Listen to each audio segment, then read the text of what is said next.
Hi there, it's time for our final project. This week we're going to be working in both Illustrator and Photoshop, and we're going to be creating a book cover. So this is for a KDP book cover, which stands for Kindle Direct Publishing, which is the on-print demand service of Amazon. So you are going to be creating book covers you have a choice of 4 different books. Now these books don't really exist, we've made them up, but let's kind of go ahead and talk about this. KDP has very specific guidelines that you need to follow, and I'm going to be explaining those to you. So what you're going to need is you are going to need the title of the book, and you're going to need to make sure it's in cool display font, pretty large, where we would see it in a bookstore. So don't just type it on there. We're going to actually act like we're designers. We're going to put the author's full name. We're going to design it. We're not just going to type it. We're going to put the title of the book and the author's last name on the spine of the book. We're going to put a visually exciting combination of illustration, text design, photography, or any other visual elements that you've done, like background patterns. And we're going to make it fit into the design. Then we also need to put a photograph of the author along the back cover, along with a blurb about the author and the book. You don't actually have to write that. You can just put placeholder text. So things you need to think about, obviously composition. Does it fit with the genre of the book that you've chosen? And any details, don't misspell the names and that kind of things. So first thing we're going to do is we're going to choose one of these fake books. So you've got a science fiction one titled The Last Space Station, romance, Long Time No See, mystery, No Escape from Murder Grove, fantasy, Dragonwood's Revenge. So then you're going to go and actually look at some books, okay? Look at science fiction, romance, and see what kind of things they're going for. Choose a typeface. Now you can add more fonts using Adobe Font. Then you're going to acquire your images that you want to use. You do need to use professional, royalty-free images. So you can go to Unsplash, Pexels, Pixabay. Those are all good ones. They also have, some of them have illustrations. You of course could use any illustrations that you have created or any photographs that you have taken, but make sure they're high quality for print. Now you must create a composite of at least 2 images, and I'm going to ask you that you attach those 2 images to this assignment. So you can't just take a photo that somebody's taken and throw it on there and put a title on top of it. You have to at least have a minimum of 2 separate images that have been put together. And then make sure to embed it into your Illustrator file. And we're going to kind of do that together here in a minute. Don't forget about the author's photo. Now these authors are made up, so you can just find one. There's also this really cool website called This Person Does Not Exist. And basically it scours the internet and just creates people from a composite of other images on the internet. So if you refresh, it will just give you none of these people are real. It's just artificial intelligence. So you could go and find one of these people if you want, or wherever. You could put a picture of yourself if you want as the author, but find one that looks good for your book cover. Then you're going to put it all together in Illustrator. I have given you a template, and once you're done, you're going to save it as a PDF file. There are some helpful tips right here. For instance, remember we made a pattern swatch, we did image trace, image resizing, these things that might help you. So let's kind of talk about this. First off, let's look at the template that I gave you. It's right here, the KDP guide. So this is what the KDP guide looks like. I have put these guides here. If you do not see them, make sure to go up to View, Guides, and make sure Hide Guides is not on. You do need to make sure you can see the guides, because the template you're not going to be able to see once you start putting your images and things on top of that. So of course you could build this completely in Illustrator, but most of us are going to want to use Photoshop for photos. But the actual typesetting must be done in Illustrator, because Photoshop creates pixels and a printer needs the text to be in a vector program. So you have to create the actual type in Illustrator. You can create your background image in Photoshop. So let's look at the size of this. It says it's 1803 by 11.25. So I'm going to go ahead and go to Photoshop now and open up one that is that size. So the width was 18.03 and the height was 11.25. Now the resolution does need to be 300 because it is for print. All of this is fine, hit OK. So now I'm going to go to the internet on a couple of these sites that we told you about. Remember, Pexels or Unsplash are both really good. So I went through and looked for some photos. I have downloaded some woods and a rose. So just type in what you want. I have downloaded both of those. So I'm going to go ahead and place these in the image, place embedded.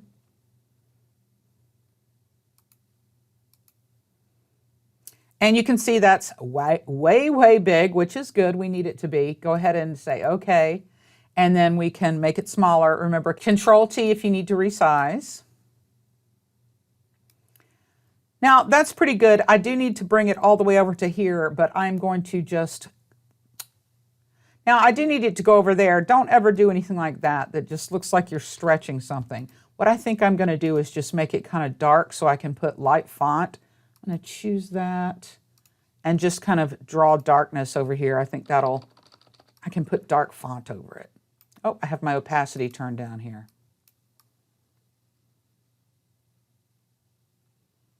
Yeah, just kind of darken this up, and then I'll put like the author name or something over here. Okay, now I'm going to go and get my rose, place embedded, and it is humongous. Now, once again, why am I doing this? I don't know. I just chose these two images to show you. And I'm just doing this as an example. Now let's see how Photoshop, how it does trying to cut this out. So I'm going to go grab any of the selection tools and say select subject. Let's see what it does. Okay, not bad.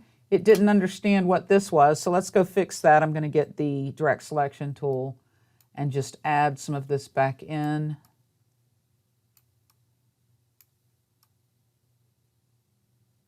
And of course, you can go into select and mask and make this perfect.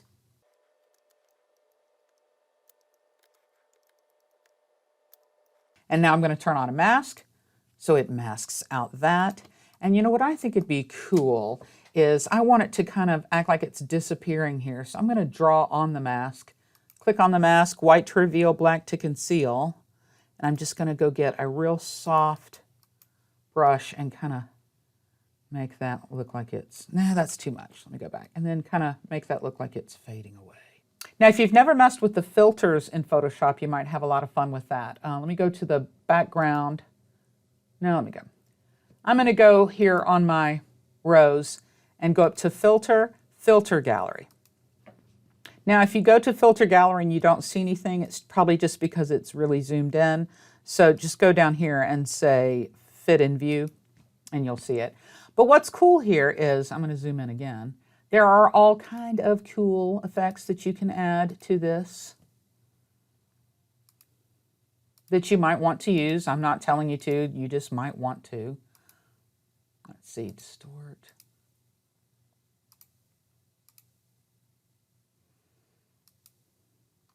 I actually think this dry brush looks kind of cool, and I'm going to change the texture and the brush size. So play around with these. There are a whole lot of really cool things if you want. You don't have to. All right, so let's say that I like this. I'm now going to save this as a JPEG. Save as a copy.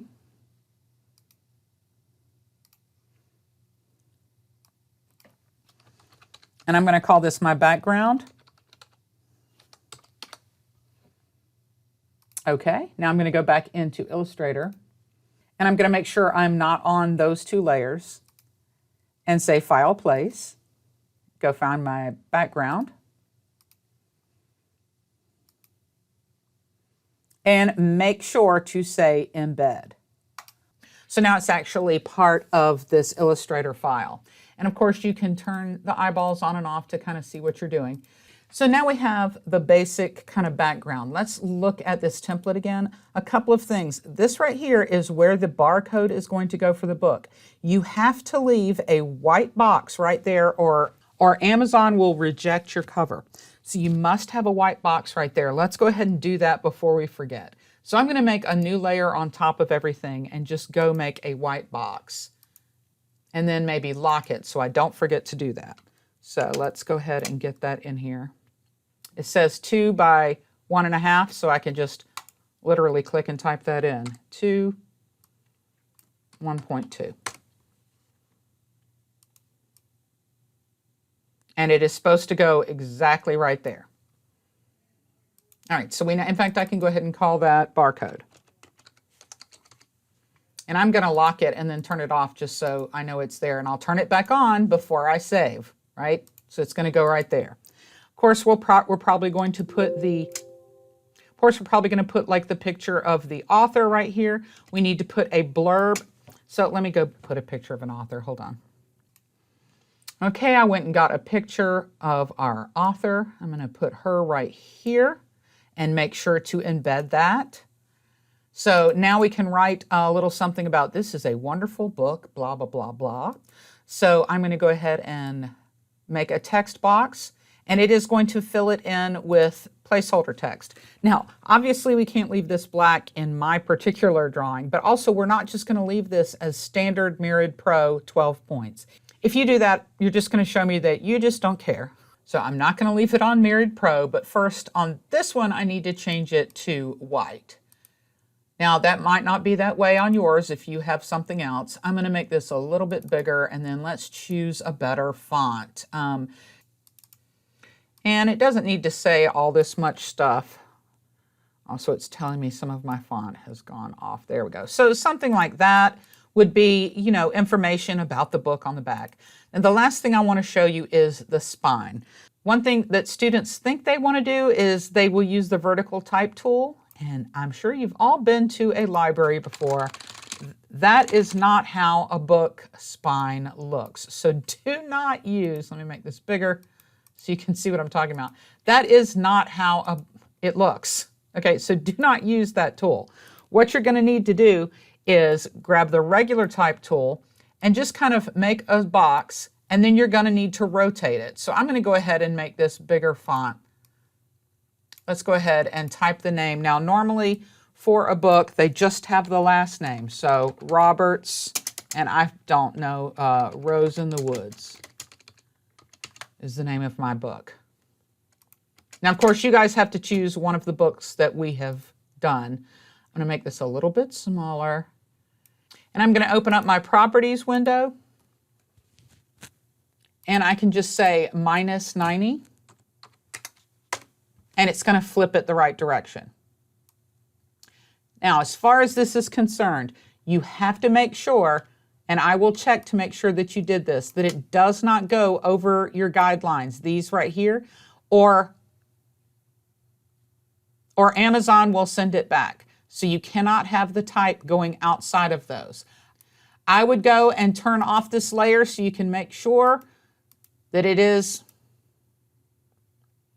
inside the template. Yes, it is. Make sure it does not go over any of that. So you can see that we're getting kind of close to having this done. Move that down a little bit. I, of course, would make some cool thing over here. What did I call this? Rose. And like I said, don't just type it. That is not how you spell rose, Amy.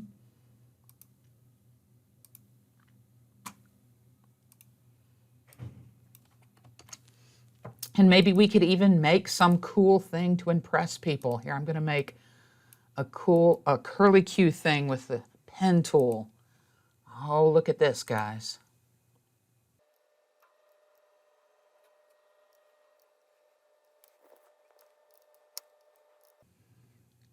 That's kind of cool. So I just made a line and filled it with these brushes. These are the Elegant Curl brushes. You can kind of back up the video. Yeah, that's kind of cool. And of course, I typed the rest of it. I already forgot. In the woods. Maybe put that in a different font or a different color. Here, let's choose the color of the red. Oh, this is going to be great. So anyway, have a lot of fun with this. Let me show you some examples of what other students have done. Hold on, I have to fix this. I can't. I have to.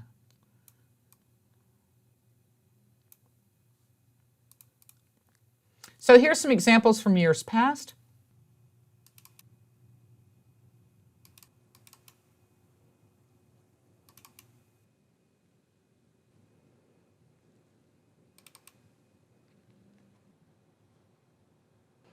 So when you are finished with this, make sure that you turn your barcode back on, make sure that all of your images are embedded, save it as a PDF.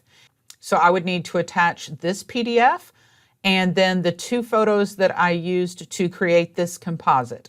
Have fun with this. I look forward to seeing what you guys can make.